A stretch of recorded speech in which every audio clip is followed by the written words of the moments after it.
Yo, this is Ars Poetic, and this is a brief tutorial on how to add PC Game Pass games to Steam. Generally speaking, you can add any non-Steam game or app to your library with just a couple of clicks, though cleaning up the presentation with relevant artwork and organization takes a little more effort. Game Pass games require a specific shortcut to work, but the whole process, including custom artwork, only takes a couple of minutes per game and is also very easy to do. There are a couple of concessions you'll have to deal with when playing these games, like not having Steam game recording, time played stats, or Steam input support out of the box. That said, you still can bring up the overlay like normal, but since Steam won't recognize if the game is open, you'll have to swap back to your game using the Alt-Tab Steam shortcut, which is simply just the home button on your controller along with the options button. Additionally, you'll need to close out the game from the in-game menus. There is a workaround for Steam input though, that I just haven't tested out myself since I use RipJaws for my base controller input. So if you're interested in better Steam input support or gyro aiming without a program like RipJaws, then head over to Flickstick Videos for a solid tutorial on that.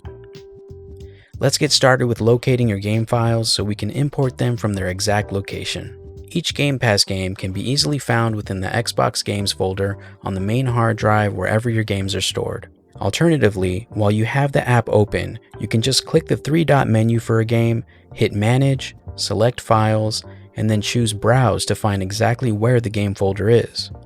The main file we need for each game is likely within the main content folder. The images we'll use later are almost always in the resource folder. While each game has a core application file, they will also all have an additional executable titled GameLaunchHelper.exe.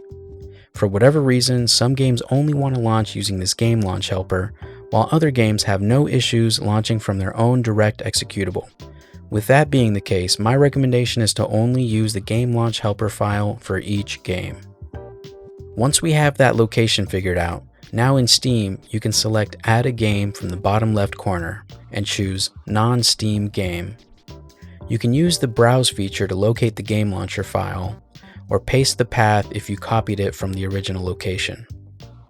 Now here we can right-click the app and select Properties, or hit the little cog wheel on the app's page. Go ahead and retitle the name of it to the game you want.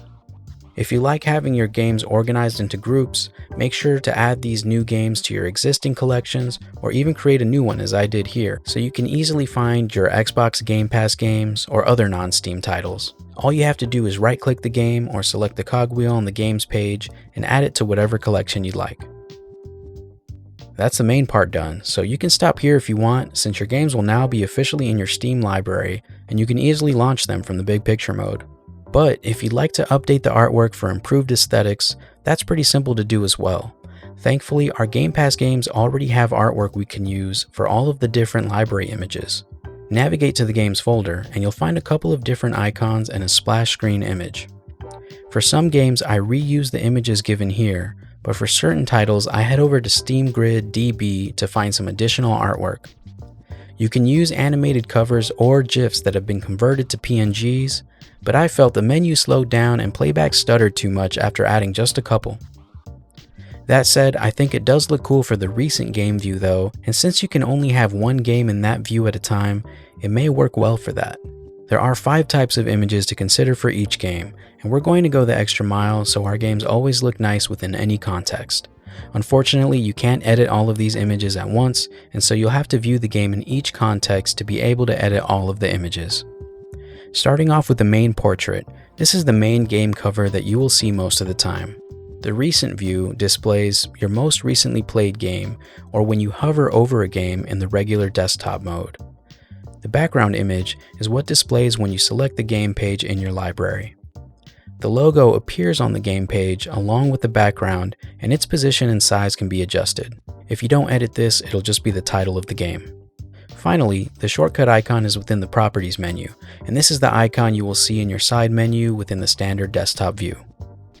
For most other games and apps that aren't automatically populated in this given list, as long as you can figure out where the app lives, you should be able to add it through the Browse option, or by copying and pasting the path of the file's location in the file name field.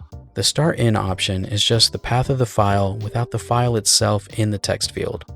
This is how I was able to add Rocket League from the Epic Games Store along with RipJaws and all of my emulators in addition to these Xbox Game Pass games. Well, that's it for this one. If you made it this far, I appreciate your time spent watching this video and hope it helped you add your own Xbox PC games to Steam.